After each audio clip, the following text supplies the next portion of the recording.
Ada kemana orang-orang semuanya? Oh, sepi. Rumah-rumah semuanya tutup. Aku takut barangkali. Alah, sama kelelawar saja takut, Hei, keluar semuanya. Kami 5 pedang sakti telah datang untuk membebaskan kalian dari ketakutan. Ayo, kita udah takut. Sudahlah. Kalau kalian tak mau keluar, masa bodoh. Dasar rakyat penakut. Masa kita dibiarkan? Tak ada penyambutan. Iya. Mana Harusnya kita disambut dengan meriah. Sebab kita pahlawan kan? Iya. Ayo, kita cari rumah kepala desa. Ayo, mari, ayo. Pak Daruka, mereka sombong ya, Oh iya. tapi memang pemberani. Dan tampaknya tukang berkelahi semuanya. Mudah-mudahan saja mereka benar-benar bisa mengusir gerombolan kelelawar setan itu. Harapan Pak Daruka ternyata meleset. Karena ketika para kelelawar setan datang menyerang saat mereka sedang makan ikan bakar dan minum tuak di warung Pak Daruka, ternyata kelima-limanya kerepotan tak berdaya menghadapi.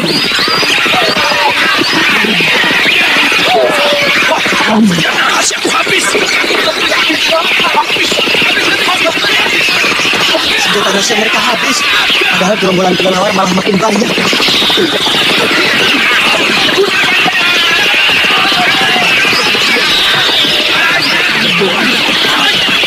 Kita mungkin pendekar-pendekar hebat, tapi bertarung dengan binatang tak sama dengan melawan manusia. Mereka tampak sangat kelelawar itu kecil, tapi sangat lincah, cepat berkelebat, melebihi kecepatan pendekar yang paling tinggi sekalipun dalam penguasaan ilmu meringankan tubuh. Sedikit-sedikit, Pak.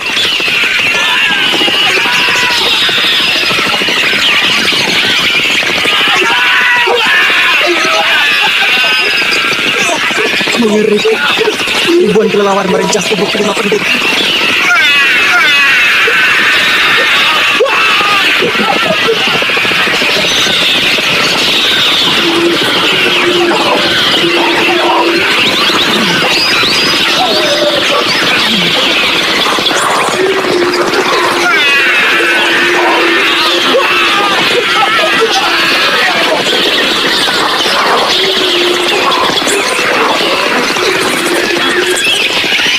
Rama merasa wajib mengusir para kelelawar itu, walaupun sudah tak dapat menyelamatkan nyawa kelima pendekar.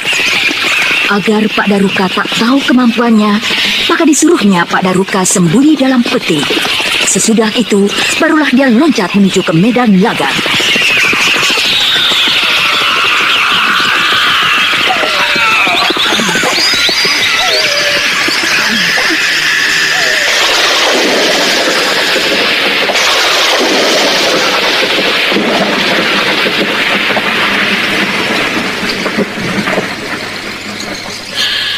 Mereka sudah pergi. Aku tarik kembali ilmu Bayu Bajraku.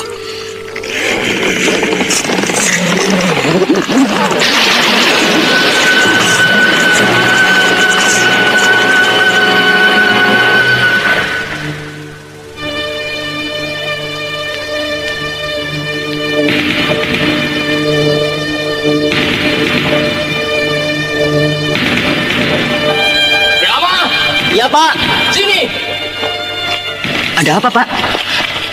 Ada lagi yang datang. Oh, seorang gadis cantik. Ya betul, dia pasti pendekar. Sebab di pinggangnya terselip pedang dan di punggungnya tergantung kantung kulit panjang.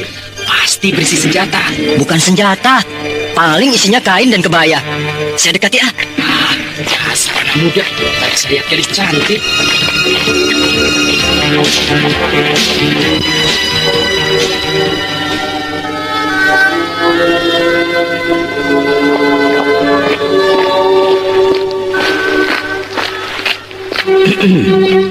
Siapa kau?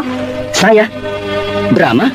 Dan kamu? Apa perlunya tahu namaku? Loh, aku penduduk sini. Pangkatku kepala ronda. Jadi tiap orang yang masuk ke desa Halimun ini wajib lapor padaku. Utari. Utara? Utari. Oh, namamu Utari. Kukira timur, tenggara, selatan. Cengengesan. Kamu pendekar ya? Mau pendekar atau bukan, itu urusanku. Kalau pendekar, baiknya kamu pulang saja. Apa? Jangan melotot begitu ah. Aku tak kuat melihatnya. Sebab kamu tambah jadi cantik. Jangan bergurau. Loh, aku bicara sungguh-sungguh. Sebab sudah 10 pendekar yang mati di sini dikeroyok gerombolan kelelawar setan.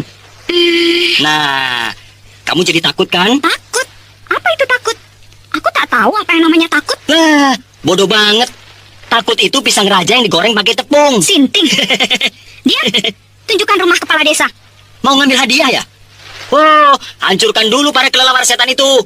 Baru boleh minta hadiah. Mata duitan banget. Jangan sembarangan ya. Aku tak butuh uang tahu. Aku cuma penasaran, ingin menolong rakyat desa Limun sini. Titik. Wah, bagus. Nah, kalau begitu, itu tuh rumahnya. Yang ada 5 pohon duriannya berjajar. Keblek. Kesasar kau rasa kamu. Ketika seekor kelelawar penyelidik melihat kehadiran Utari, maka tak lama kemudian gerombolan peminum darah manusia itu pun datang. Sangat banyak, hingga seperti gumpalan awan hitam. Tetapi Utari memang gadis pemberani. Dia menyerang duluan, menggempur gerombolan kelelawar setan itu.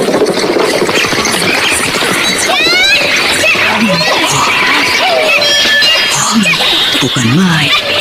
Tubuh Utari jumbalitan di udara. Pedangnya berputar-putar, menimbulkan suara menggawang. Berarti tenaga dalam dan umum meringankan tubuhnya sudah mencapai tingkat tinggi.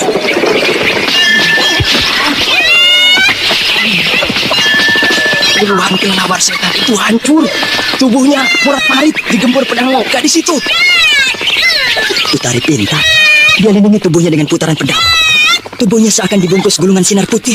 Sulit ditembus musuh. Siapa yang dekat, pasti tercincang jadi beberapa potong. Tapi kekuatan manusia ada batasnya.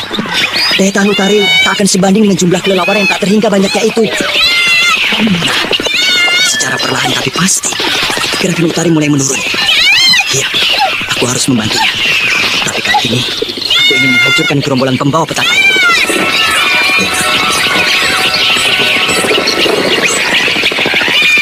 Kalau dengan ilmu Bayu Bajra gerombolan kelelawar itu hanya menyingkir, tapi tidak musnah, maka sekarang akan kutumpas dengan pukulan petir bara, biar hangus terbakar semua.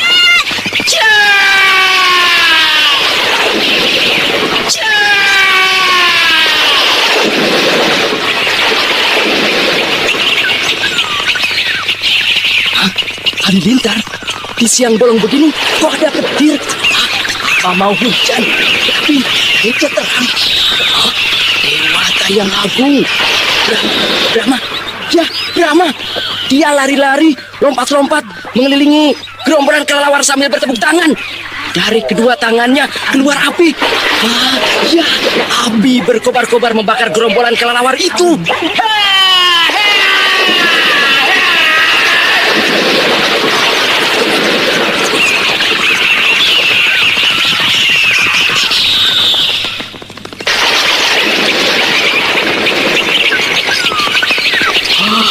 Luar biasa. Gerombolan kelelawar setan itu kucar-kacir. Separuhnya sudah habis terbakar hangus. Gerombolan kelelawar itu tinggal sedikit. Mereka tak bisa lari karena dikurung api yang berkobar-kobar yang keluar dari tangan Brahma. Hei, hentikan permainan sulapmu. Musuh sudah habis. Gerombolan kelelawar setan itu sudah matang. Tinggal bikin sambal, makan besar. Jangan cengir. Loh, ditolong malah marah. Siapa yang minta tolong sama kamu? Mentang-mentang kamu hebat, lalu mau pamer ya? Tidak apa, aku mengaku kalah. Tunggu dulu. Mau kemana? Pulang, Hadiahnya bagaimana? ambil untukmu. Jangan begitu. Kamu pengikut Sembara yang resmi. Sebab kamu yang menghadap kepala desa. Aku kan pengikut tidak resmi. Karena tak pernah bilang apa-apa padanya. Kamu yang berhak minta hadiahnya. Nah, aku punya usul. Apa? Ambillah hadiah itu. Lalu kita bagi-bagikan kepada rakyat. Terutama yang miskin. Setuju? Bagus, setuju. Nah, kalau begitu, ayo kita ke rumah Pak Tirsa, kepala desa itu.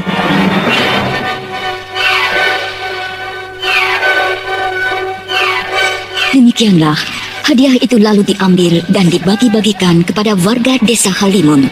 Semuanya gembira. Bangkai para kelelawar kemudian dibersihkan oleh seluruh penduduk.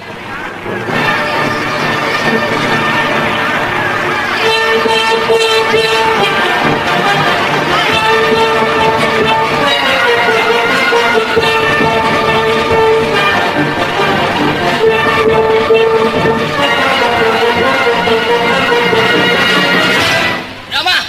Brahma! Brahma! Ada apa, Pak Daruka? Datang lagi. Kelelawar setan itu datang lagi. Celaka. Ya!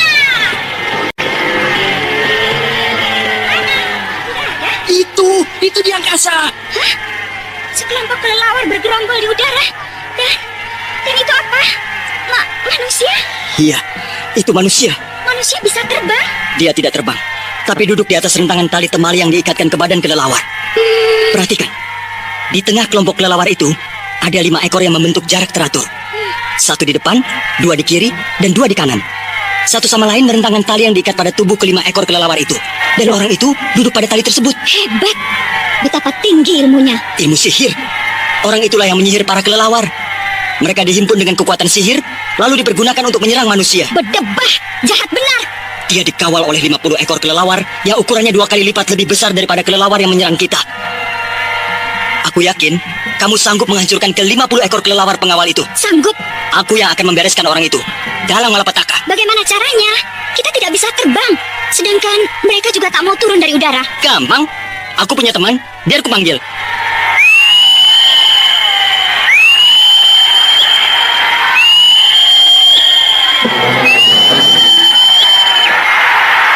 Siapakah kiranya dalang dari malapetaka itu? Ternyata menurut Pak Daruka yang mengenalinya, dia adalah Sartin, saingan Pak Tirsa dalam pemilihan kepala desa dulu. Dia telah habis-habisan mempertaruhkan uang dan hartanya, menyogok penduduk desa agar memilihnya.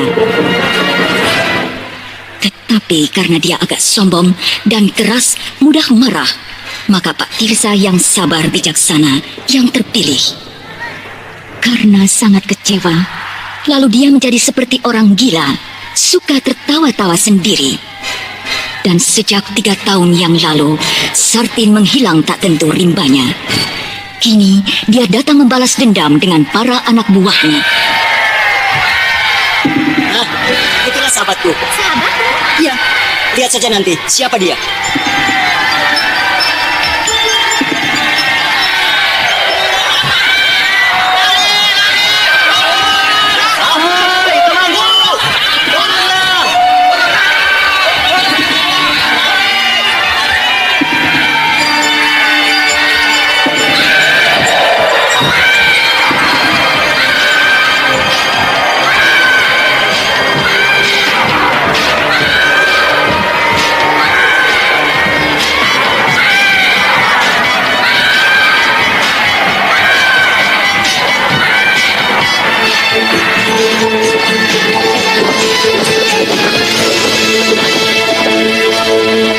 Temanku, kau lihat di angkasa sebelah sana.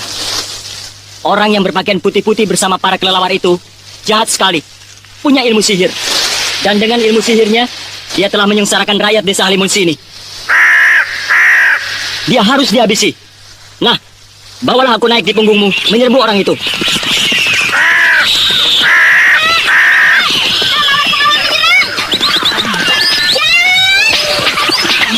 Utari, habisi mereka. Aku akan tuntas dalangnya.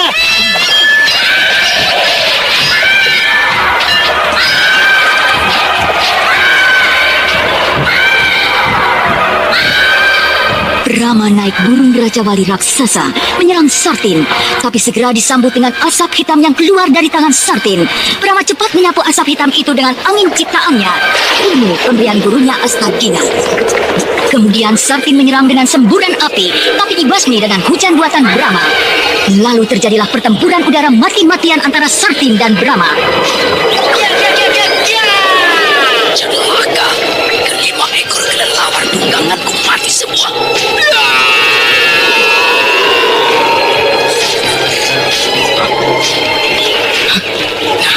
Karena kelelawar yang merentangkan tali pada mati.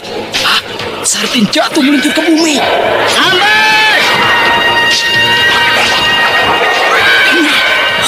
Dia Dia berhasil ditangkap Raja Wali. Dicengkram oleh kakinya. Bagus. Kau hebat, temanku. Cengkram terus. Jangan terlalu keras biar tidak mati. Sekarang kita turun.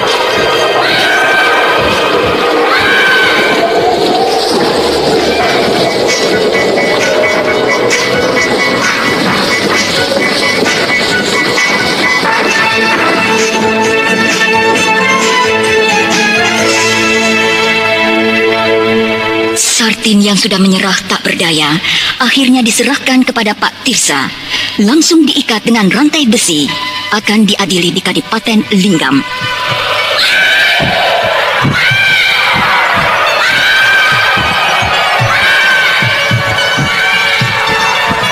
Brahma meninggalkan desa Halimun naik Raja Wali. Utari ngotot ikut, membonceng di belakang. Karena lapar, mereka minta diturunkan di Kadipaten Singkur, masih termasuk wilayah Madangkara.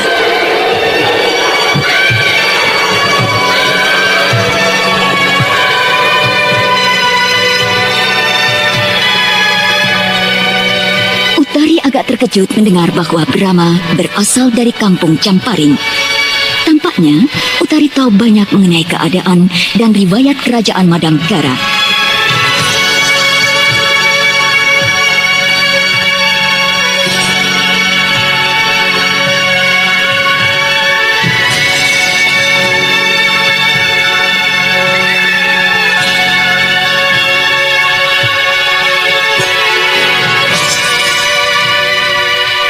Untuk menghilangkan lapar dan haus, Brahma dan Utari masuk ke sebuah rumah makan yang bagus atas pilihan Utari.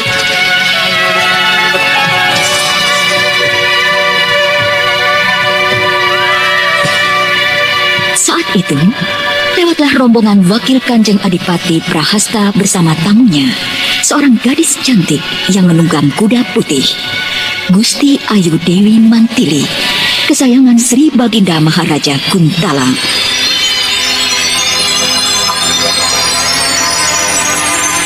Brahma dan Utari sangat tertarik perhatiannya pada Mantili.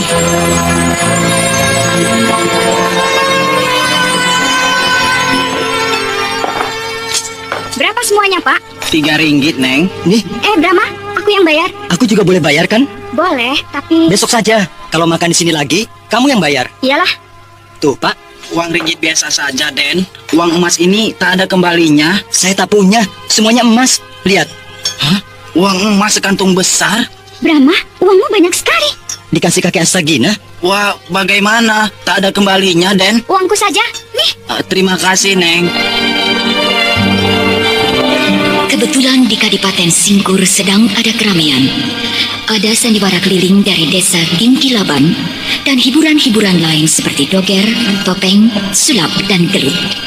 Pertandingan gelut itu sangat ramai. Siapa saja boleh ikut dan yang menang dapat hadiah uang. Ada seorang jago gelut yang selalu menang, Kaspar namanya.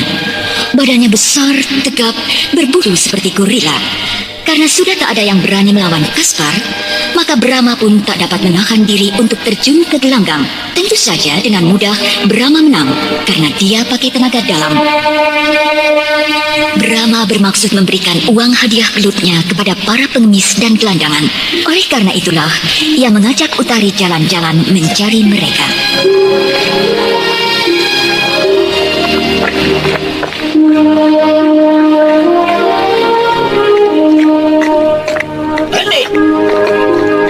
Dia kan Kaspar yang kamu kalahkan di gelanggang gelut.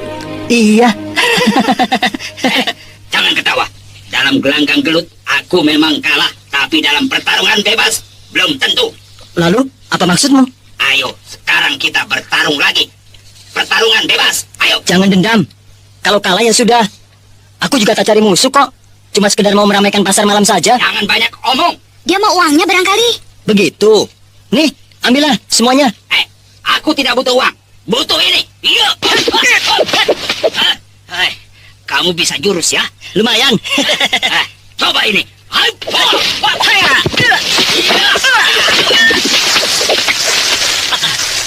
Aduh, tikaku kena. Bangsat ke. Edas!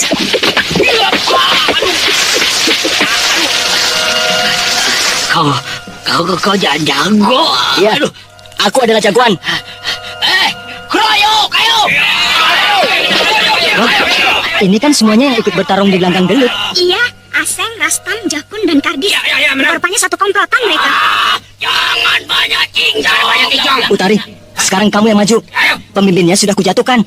Sekarang anak-anak buah itu giliranmu. Baik, ayo, maju semuanya. Sekaligus.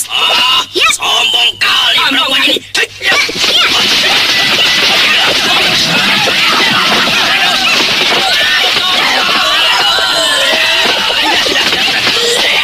Berhenti. Kalian hebat. Kami menyerah. Habis berantem, capek tidak? Aduh, capek. Nah, ayo minum. Minum. Kamu ngajak kami minum? Iya, lupakan semuanya. Sekarang kita makan-makan, minum-minum. Jangan takut, aku yang bayar. Mari kita berteman. Ayo berteman.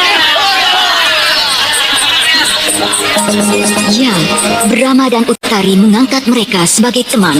Ternyata mereka orang-orang Madangkara yang kerjanya memeras para pedagang pasar, bekerja sama dengan anggota-anggota pasukan kadipaten yang terdiri dari bangsa Kuntala.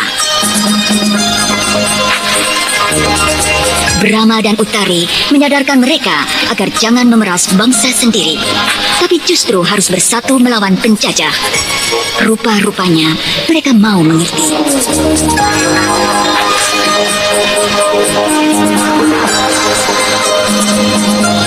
Brahma mendapat sial. Ketika pulang ke penginapan Raus tempatnya tidur bersama Utari, ternyata kantung emasnya hilang dicuri maling.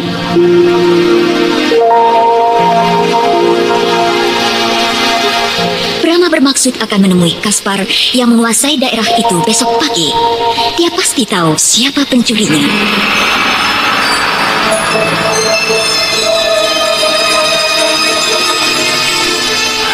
Brahma, sekarang begini saja.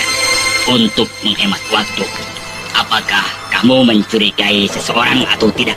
Aku kan orang baru, belum ada yang ku kenal. Ya baru kalian ini. Ada pelayan? Hah? Pelayan? Iya, pelayan rumah makan Raos yang ada di seberang jalan penginapan Raos. Oh, kedua-duanya milik Juragan Barli itu. Dia takut sekali padaku. Jadi pelayan mana yang kamu curigai? Yang tinggi kurus, kulitnya putih sekali, tampak sangat pucat.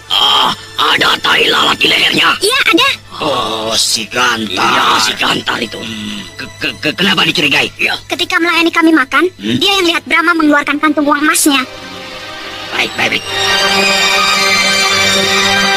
Tapi Rastam kiranya kembali dengan tangan hampa. Si Gantar tidak datang bertugas di rumah makan. Terpaksa Kaspar turun tangan mencarinya ke rumah istri muda si Gantar. Biar letoy, si Gantar istrinya 3, ganas.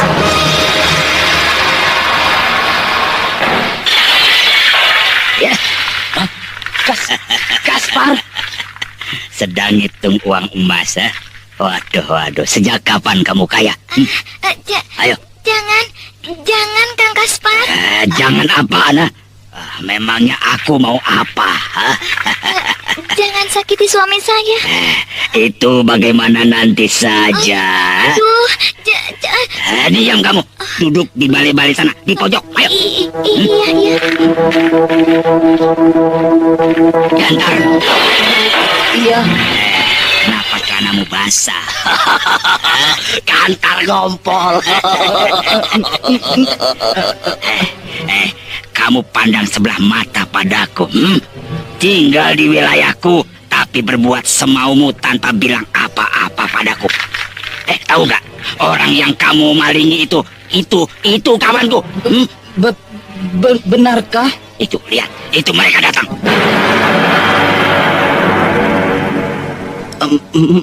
Maaf, saya tidak tahu Anda teman Kaspar. Perbuatanmu sangat memalukan. Nah, karena aku teman Kaspar, maka hukuman untukmu kuserahkan pada Kaspar. Ampun. Kenapa berbuat begitu? Kalau memang ingin uang emas, kenapa tidak bilang saja terus terang? Bukan, bukan. Bukan apa? Hah? Ayo. Bukan untuk saya. Untuk siapa? Teman saya, saya cuma disuruh. Oh, kamu punya komplotan ya? Hah? Iya, Bilang siapa mereka? Ayo, bilang. Teman saya para pejuang. Para pejuang. Pejuang apa? Apa kamu? Pejuang kebebasan. Bicara yang jelas. Ayo. Kelompok persatuan anti penjajah.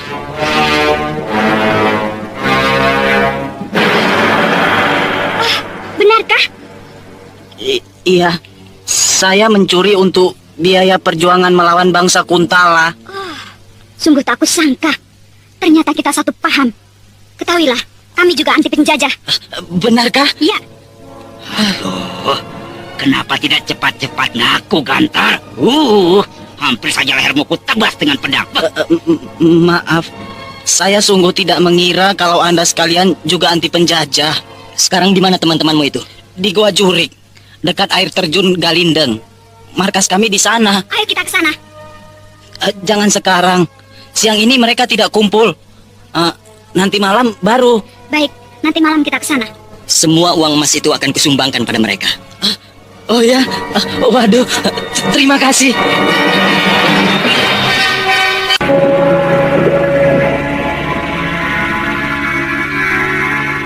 Brahma dan Utari berhasil menemui seluruh anggota komplotan anti penjajah. Hal itulah yang menjadikan Brahma dan Utari berpisah. Utari memilih tetap tinggal di Kadipaten Singkur, sedang Brahma pulang ke kampung halaman.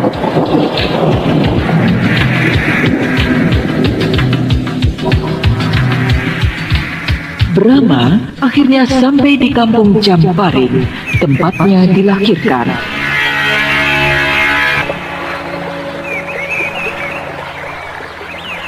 Dan di tepi sungai Kayakas, yang menyimpan banyak kenangan semasa kecilnya, Brahma bertemu dengan Andika, teman bermain waktu kecil.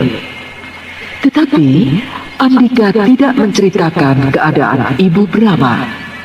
Pak Arum yang cerita. Semula, Brahma tidak senang ibunya kawin dengan tokoh penjajah.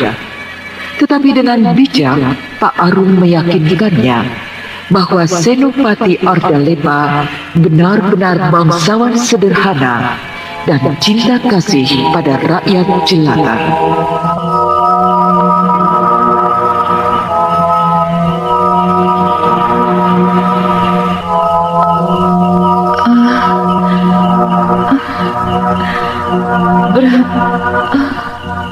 Brahma, Brahma, Brahma, Brahma, Brahma,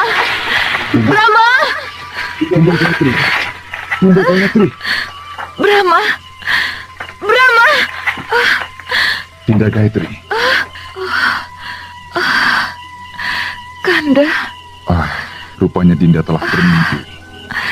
Iya, Kanda. Saya sedang memungut ranting-ranting perdu di padang ilalang. Tiba-tiba dari jauh datang seorang bocah berlari-lari. Dia adalah Brahma, dan setelah dekat, Brahma kecil itu berubah menjadi seorang pemuda yang tampan serta gagah. Brahma. Ya, selama bertahun-tahun kita berumah tangga, baru sekarang Dinda mimpi ketemu Brahma. Kanda yakin itu pertanda bahwa Brahma sedang mencari Dinda. Karena tidak dapat bertemu dengan ibunya, Brahma memutuskan untuk pergi ke Kuntala mencari ibunya. Andika yang telah beristri dan beranak 4 tak dapat menahan diri untuk ikut Brahma. Begitulah, Brahma membawa Andika ke Kuntala dengan naik burung Raja Wali raksasa sahabatnya. Tentu saja, Andika terkagum-kagum tiada terkira.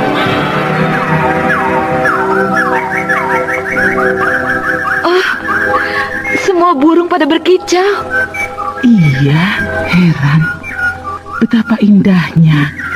Perkutut, gelatik, parkit, serigunting, bicarung.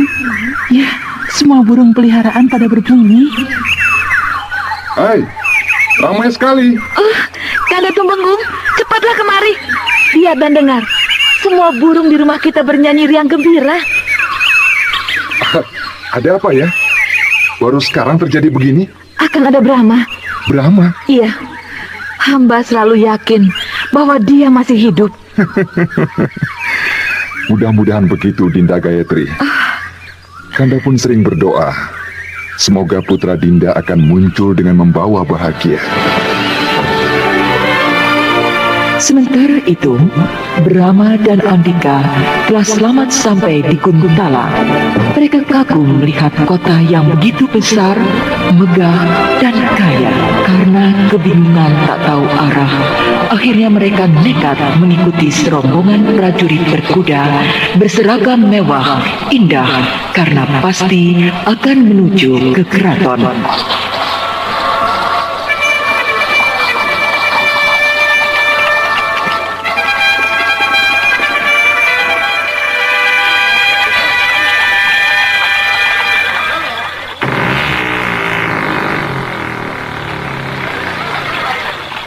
Tuh, pintu gerbang dibuka. Pasukan keraton masuk dan sekarang ditutup lagi. Terus mau apa kita? Aku bisa saja mengatakan bahwa diriku putra Kanjeng Senopati Ardalepa. Tapi belum tentu penjaga pintu gerbang itu percaya. Putra Senopati kok gembel, jelek, dan kotor. Gampang, mengaku saja utusan dari kerajaan Madangkara, membawa pesan dari Kanjeng Senopati Malawa untuk disampaikan kepada Kanjeng Senopati Ardalepa. Sama saja. Mana ada utusan model begini? Cuma jalan kaki lagi. Alah, kamu kan banyak uang. Beli pakaian yang bagus-bagus supaya bisa masuk keraton. Oh iya. Yang mentereng dan gemerlapan seperti kaum bangsawan kaya raya. Sewa bendi yang paling bagus, ditarik 4 kuda putih. Manusia itu yang dilihat kan cuma bungkusnya. Wah, pintar kamu. Demikianlah, dengan akal Andika, mereka berhasil masuk ke dalam keraton untuk bertemu dengan Senopati Ardalepa yang kini telah naik pangkat bergelar Tumenggung.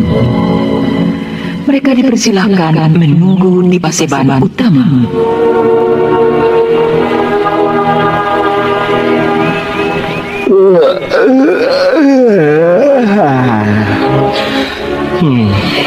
Paseban Utama ini lengang. Angin semilir membuat ngantuk. Itu lihat. Di kejauhan nampak 2 lelaki dan wanita sedang berjalan menuju ke sini. Iya. Menilik pakaiannya yang mentereng, pasti bangsawan. Dan bukan mustahil itu Gusti Tumenggung Ardalepa. Iya, ayo cepat duduk bersila dan menyembah. Iya.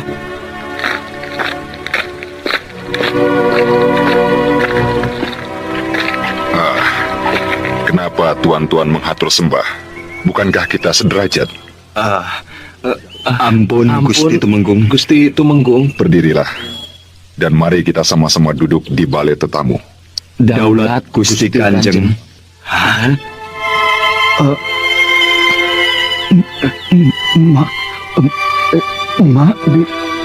Bibi Gayatri.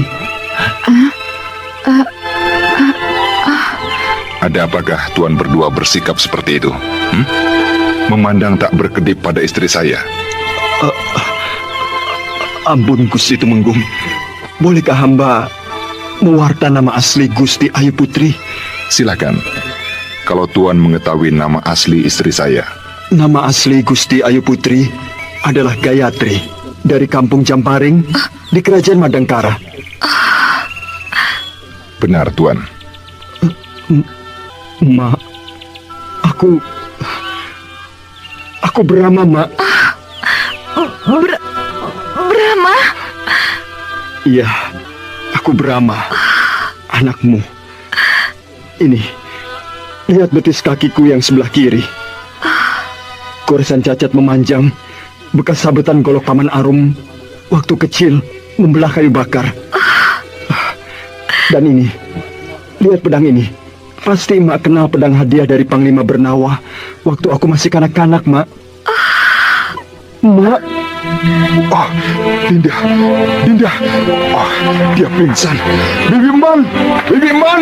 Daulat Gusti, Cepat ke sini. Panggil semua Emban. daulat Gusti.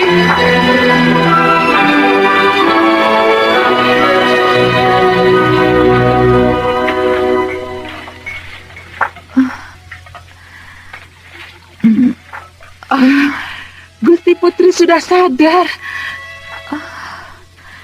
Brahma, anakku. Brahma. Ini, Mak. Ini aku, Brahma. Di sisi Emak. Anakku. Kamu sudah pulang, Nak. Emak rindu sekali. Iya, Mak. Jangan tinggalkan emak lagi. Tidak, Mak.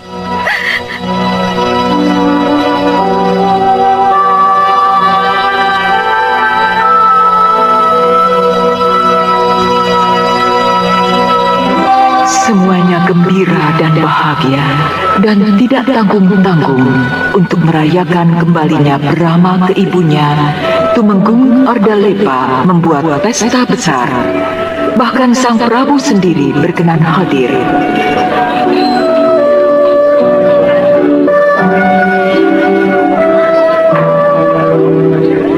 Tetapi baik Tumenggung Ardalepa maupun Gayatri masih merahasiakan soal adanya Mantili kepada Brahma.